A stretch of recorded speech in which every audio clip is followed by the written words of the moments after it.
စာရရပြီလားဟုတ်ကဲ့ဟုတ်ပြီဒါဆိုရင်မေးမယ်မေးလိုက်တာနဲ့ခတ်တွတ်ဖြေရဟုတ်ဖြေ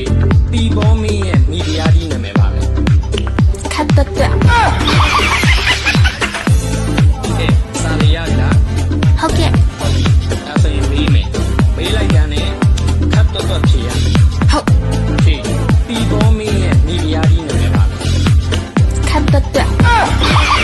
ဟုတ်ကဲ့ဟုတ်ပြီဒါဆိုရင်မေးမယ်မေးလိုက်တာနဲ့ခတ်တွတ်ဖြေရဟုတ်ဖြေတီဘောမင်းရဲ့မိဖုရားကြီးနာမည်ပါလေခတ်တွတ်ကဲစာရရပြီလားဟုတ်ကဲ့ဟုတ်ပြီဒါဆိုရင်မေးမယ်မေးလိုက်တာနဲ့ခတ်တွတ်ဖြေရဟုတ်ဖြေတီဘောမင်းရဲ့မိဖုရားကြီးနာမည်ပါလေခတ်တွတ်ကဲစာရရပြီလားဟုတ်ကဲ့ဟုတ်ပြီဒါဆိုရင်မေးမယ်မေးလိုက်တာနဲ့ခတ်တွတ်ဖြေရမယ်ဟုတ်ဖြေတီဘောမင်းရဲ့မိဖုရားကြီးနာမည်ပါလေခတ်တွတ်ကဲစာရရပြီလားဟုတ်ကဲ့ဟုတ်ပြီဒါဆိုရင်မေးမယ်မေးလိုက်တာနဲ့ခတ်တွတ်ဖြေရမယ်ဟုတ်ဖြေတီဘောမင်းရဲ့မိဖုရားကြီးနာမည်ပါလေ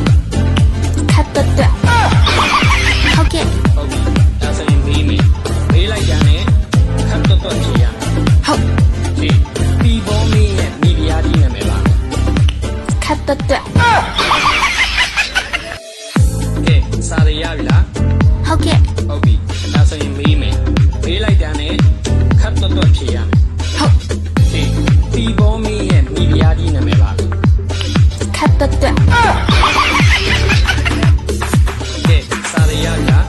ဟုတ်ကဲ့ဟုတ်ပြီဒါဆိုရင်မေးမယ်မေးလိုက်တာနဲ့ခတ်တွတ်ဖြေရမယ်ဟုတ်ဖြေတီဘောမင်းရဲ့မိဖုရားကြီးနာမည်ပါလေခတ်တွတ်ကဲစာရရပြီလားဟုတ်ကဲ့ဟုတ်ပြီဒါဆိုရင်မေးမယ်မေးလိုက်တာနဲ့ခတ်တွတ်ဖြေရမယ်ဟုတ်